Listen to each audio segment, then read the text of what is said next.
Welcome back, everybody, to It's a Living with Shelly D. I know it's been a little bit. We had snow, we had interviews, we had just overall winter blah. But now I'm back, and I'm going to read from Confessions of a Job Hopper in Chapter 19, called Medical No How. At 47 years old, I started back at the community college, thinking I could get my RN and never worry about money again. Not that simple. Being older was definitely a disadvantage at this point. The schools were really very picky about who would be accepted in the programs, and since I took my ACTs or SATs in the Stone Age, my scores weren't accepted. I was told either to take those ACT tests again or go for LPN and then transition to RN. Oh boy, we're looking at several more years of school, and this train is just about to come to a screeching halt. I didn't think too much about it. I just started school. I had to retake very simple beginning classes because my first degree was over 10 years old. It didn't matter I had a bachelor's degree. Nursing is completely a different world, and so it should be. I can't argue with the logic there. You don't want anyone zipping through classes or sciences when you're sick, needing help. So I took the CNA Certified Nurse's Aide course to help me get into the LPN class. That was a prerequisite. Meanwhile, my aging, worn-out body was still interning second shift at a nursing home. I was also working part-time at another super cheap-cut hair salon inside a super center. This time I knew I was only temporary, and so did they. I would tell everyone, I'm going to be a nurse, and they would have their opinions, some good and some bad. I didn't care, but I was kind of getting stressed out studying again while working 2 jobs. Why, oh why do I keep doing this? I don't know. Boredom? I was also becoming painfully aware that it would be me and only me taking care of myself when I was old. I didn't feel like my 8-year relationship with my then boyfriend was going to end up in marriage or financial security. I finished the nurse's aide course and passed the certification. The nursing facility offered me a job, second shift, paying semi-decent, and I accepted it. I walked out of the hair salon one afternoon when my crazy boss started in on me the night before. Someone left towels all over the floor, yada, yada, yada. I don't remember or care. I was always resenting all of my bosses because I was usually the only one who ever went above and beyond with the cleanliness and customer service, as well as showing up on time, coming in when necessary. Just forget it. I don't need that. The nurse's aide position was a physically almost impossible job for me to do. I couldn't believe how much wear and tear on your body it was. It was worse than any physical job I'd ever done.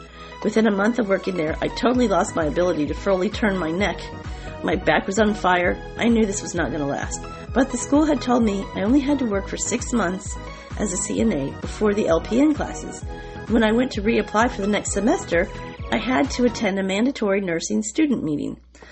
I was told I was the only one on the waiting list and would possibly be accepted in 2 years. I felt like crying. I was desperate to find another facility to work for.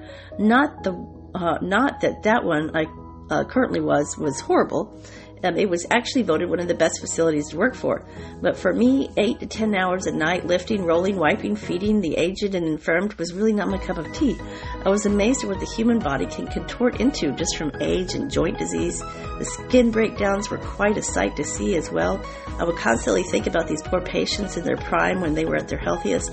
Now seeing what their life had become 70, 80 years later, here they would lie. Where were their families? What brought them to this level? Living in a nursing home instead of with their families? I never thought I wouldn't take care of my parents when they were older if they needed my help. But what if I wasn't physically able to myself? I would see some families visiting every day. One particular lady came in every morning to see her Alzheimer's stage 4 patient, or husband, who was not able to speak or barely swallow. She would talk to him every day and tell us, he doesn't like this or he doesn't like that. She constantly corrected you if you didn't pull his blanket the way she wanted it. I thought she was really sweet, and I admired her devotion to him. He must have really been sweet to her when he was able. Sometimes while feeding him, I would stare into his vacant eyes, wondering where his mind is. His daughter came in and said, Dad died a long time ago for me. It was so hard to see such a thing. to determine for families how to handle not only the physical disease, but brain disease as well. No one ever thinks they'd end up like that, but we're all equally capable of being in that position. Soon after I worked there, I was offered another job working third shift at an assisted living facility. Woohoo! Easy street, I thought. While I keep trying for nursing school, this will allow me plenty of time while the elders lay peacefully sleeping. Not so fast. I was learning about the elderly. They would go to bed at 6 p.m. and start waking up at 12 midnight to pee if they hadn't already, and from then on it's busy town. This particular facility, of course, was taking in a clientele that were not really suited for assisted living. Alzheimer, dementia, hospice, mentally retarded, development and disabled, over 55 beds, and only one third shifter. Me. That's it. They were after all assisted living, not required to have a nurse on staff 24/7. So beside all the patient care, I had to clean the entire kitchen and the dining room, finish the overstuffed laundry, dust, vacuum, prepare the breakfast for the next day. Then at 6 a.m., the staff would always show up with their breakfast. And if a call light was going on, when they sashayed in, they would look at me like, well, are you going to answer that? I had some memorable residents. A 50-year-old man named Louis, who had Down syndrome. His parents had passed on and left him an inheritance that would provide for him to live there the rest of his days. He couldn't speak that well and was kind of spoiled. He wouldn't even help you pull his pants up. He always picked out the ones that were way too tight, and after struggling to try to get him to suck in his gut, I'd give up. He'd exclaim. I worked my fingers into a callous state until I could finally button his trousers. That was at 3 a.m. every morning when he arose, and he wanted a half glass of OJ every morning, served on a saucer. Sometimes I'd fix him something to eat, too, and he'd usually eat it. His bed was always completely soaked, and I had to strip and remake the entire thing after putting him in the shower and giving him a good scrub. Sometimes, on occasion, he'd get the runs. Oh, that was fun. Then there was a little preacher's wife, and she had dementia. She was the second scariest old person I've ever met. Doris wet her bed so terribly that you had to check on her every 2 hours. And by the way, for those who have never had the pleasure of waking up a completely sleeping dementia patient, it's not fun. She'd scream at you and call you every name in the book. I felt like I was walking into Satan's lair when I entered her room. She had these bright, penetrating, ice blue eyes with no soul that would stare into your brain. I'm going to grab a hatchet and gut you in the stomach. Then I'm going to stab you in the neck, she'd exclaim. I'm not kidding. This really happened. Let's just get you into some dry clothes before the murder, I would think. I think older people should never watch those stupid cop shows, or it will stay with them, turning their sweet little preachers' wives into blood-hungry demons. Anyway, it wasn't funny one night when she grabbed my thumb, snapped it backwards. Ouch! She fractured my thumb. Older people's grips are like steel vices. They absolutely don't let go. And then there was Andy, a huge, strapping, sweet and soft as a marshmallow during the day. But in the middle of the night was another story. His tiny little wife couldn't accept he was losing his mind to dementia. She wanted to keep the old Andy and the man she knew and loved. I don't blame her. But when she wouldn't let us put diapers on him at night, she ran the risk of having a wet bed, and then she'd get mad. I'd have to gently try to get him up in the middle of the night to help him go to the bathroom. Some nights it went smoothly, but they got progressively worse. Andy would shout and shake his walker. He threw a glass candle at me once and swung his fist not very far from my face.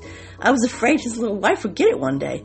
I told the nurse I refuse to be put in that position again. They need to hire someone else at night who could help me. I'm not entering to his room at night. They didn't like it, but I wouldn't put myself at risk for being smashed in the head by another hurling object. Poor Andy slept all night in his little urine. I remember every room and every ailment of that place. One morbidly obese lady had a dog with her that the facility let her keep. Alert, this is not pretty. She then would go into her room at night and,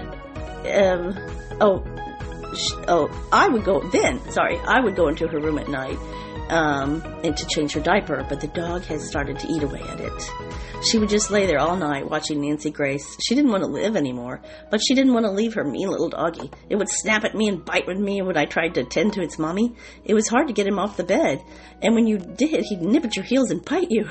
I was trying to walk him at night after I changed her, but no matter what the weather.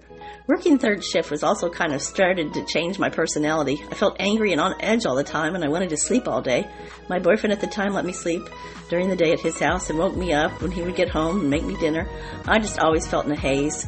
He'd have his friends over and want to go out, and there was barely enough function enough for me to throw my scrubs on and go clean poop.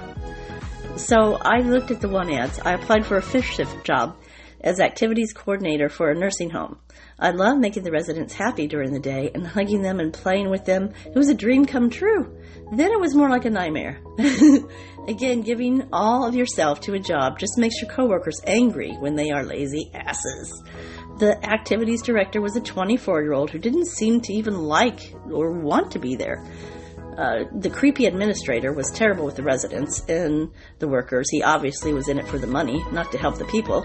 He got a nurse pregnant, even though he was married. I tried not to interact with them, but I enjoyed going that extra mile for the residents. We had many activities during the day. I helped with crafts and music and games and bingo and all kinds of things. I used my lunch time to do one-on-one with some of the residents. I cleaned out their closets and made them coffee and read to them. One man wanted his special V8, which I had to drive to 5 different stores to find. I did glamour shots for the older women and printed them out for their families. The pleasure I received from helping them was so wonderful until one of my coworkers put a stop to it. One was a bitter woman who was a know-it-all, a tell-it-all, and the other was barely a 20-year-old who was grossed out by old people. Of course, drama went on there. The stress of my physical body the stress wasn't really on my physical body, but on my mind. I grew more and more unhappy. Meanwhile, my boyfriend and I of 9 years broke up, and I just couldn't quit crying. I cried during the activities at work, which is embarrassing. Well, I'd have to hide in the bathroom or the staircase so no one would see me crying. Well, I got on antidepressants for the first time in my life. I knew this would happen. It always does to women who've been through a lot. They have this whirlwind life and can't figure out why their codependent personalities keep drawing the bad luck to themselves and then end up in a sinkhole of depression, unable to cope with how their life has turned out. My boys have always been my saving grace. I truly don't know what I would have done in my life without them. They definitely saved my life more than a few times, not to mention my parents, who were always there to rescue me. Not without criticism, though. It didn't matter. I was so hard on myself, I felt like I deserved this unhappy place. I couldn't take enough Prozac to calm me down. My depression grew stronger and my health grew weaker. I couldn't handle the constant criticism at work and the unethical way the patients were treated. The administrator told me to drive an ailing gentleman one day over 3 hours from a facility to an out-of-town destination. I felt it was necessary to take someone along to sit with him while I drove the large van. "What are you afraid of?" he said. "You think he's going to jump out of his wheelchair?" And he and the nurse threw their heads back in laughter. This made my blood absolutely boil. The administrator of a long-term care facility was intentionally mocking me, making me feel like an idiot, and putting a patient's care at risk because he didn't want to pay another worker to sit with this man. I got my way, but it wasn't going to go without punishment. I knew that when I got back to the facility after an exhausting, hot 6-hour drive, I was written up for insubordination, and the next day accused me of stealing funds out of the snack shop run by the residents, which probably had a total of $6 in it. My Prozac hadn't reached the calming level yet to save me from myself, so out the door I went, feeling fully justified. I felt a real meltdown coming on and thought about moving away, far, far away. But all I did was max out my credit cards again so I could take a little vacation to the beach. I really thought this would help me a little bit, but all I did was cry. I would think just about all I had been through and all the bad decisions and I made, and what a fool I've been in my life. I'm pretty hard on myself, aren't I? Okay, chapter 20. Death becomes her. I started working second shift at another nursing home after my short vacation to the beach. This facility was just another facility. I was in such a deep depression it didn't matter to me.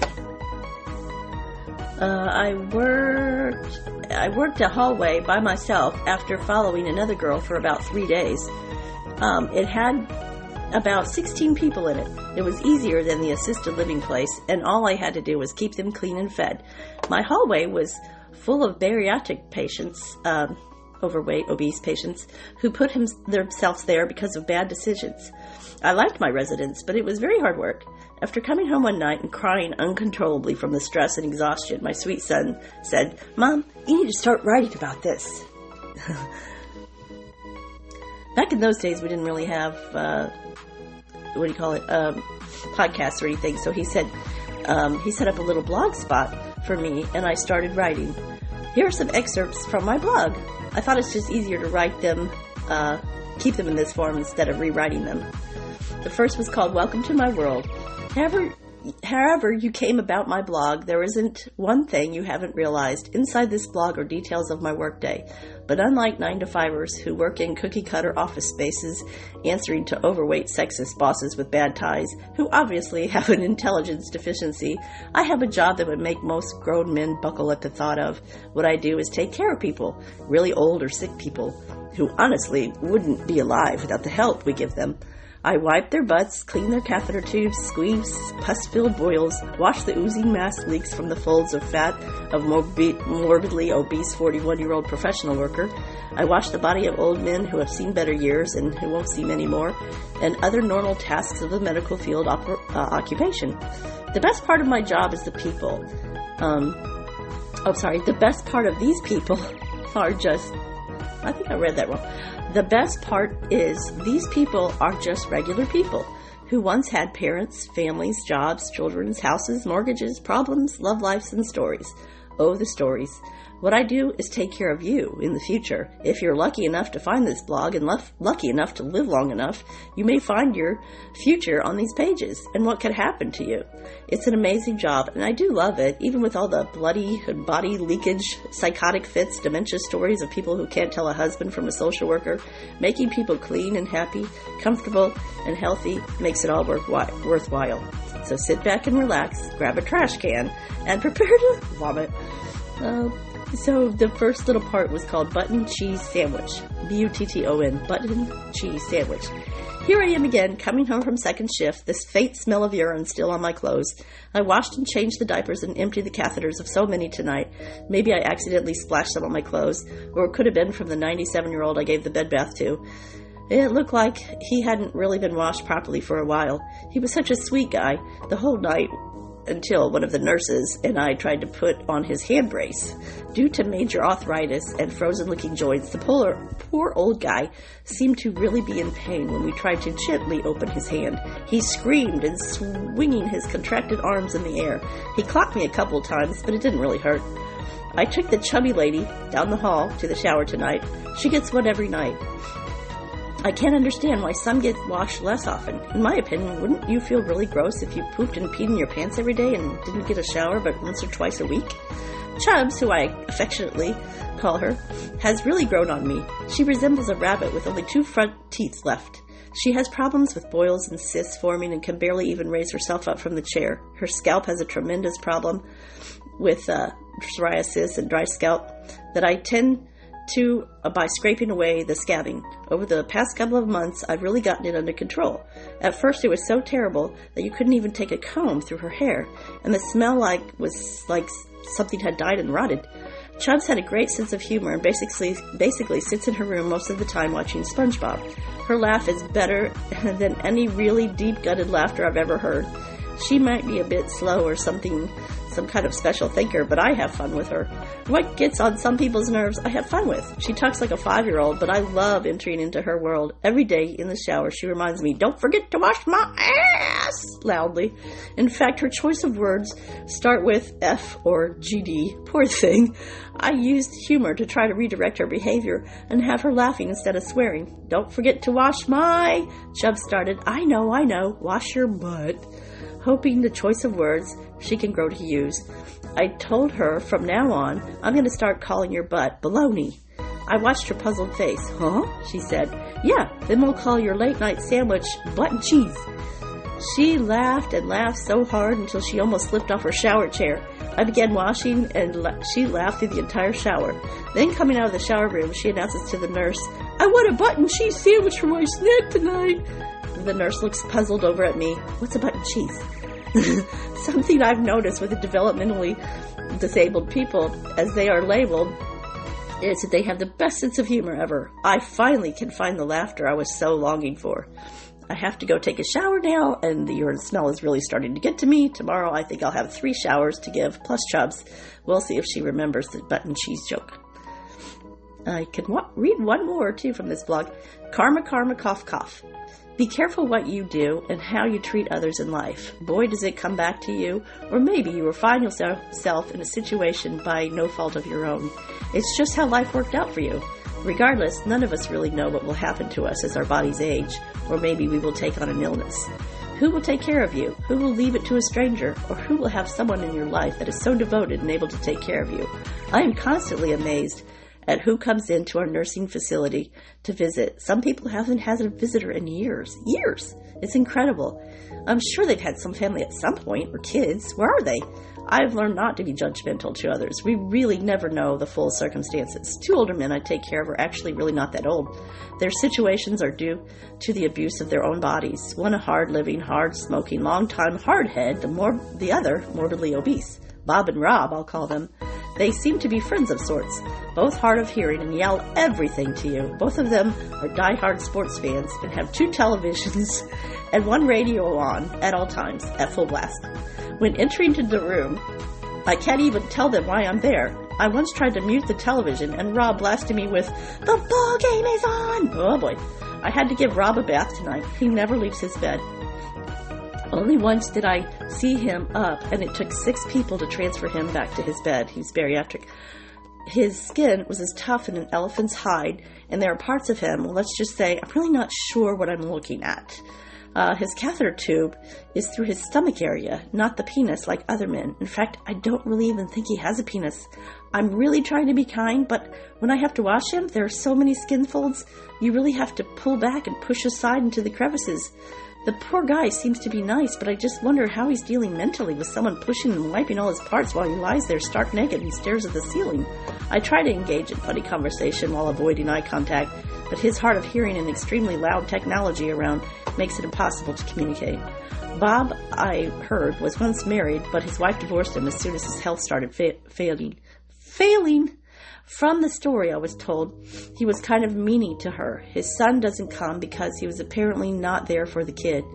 The only one who came was a year ago. It was the old landlord of him. Bob's teeth are rotted out.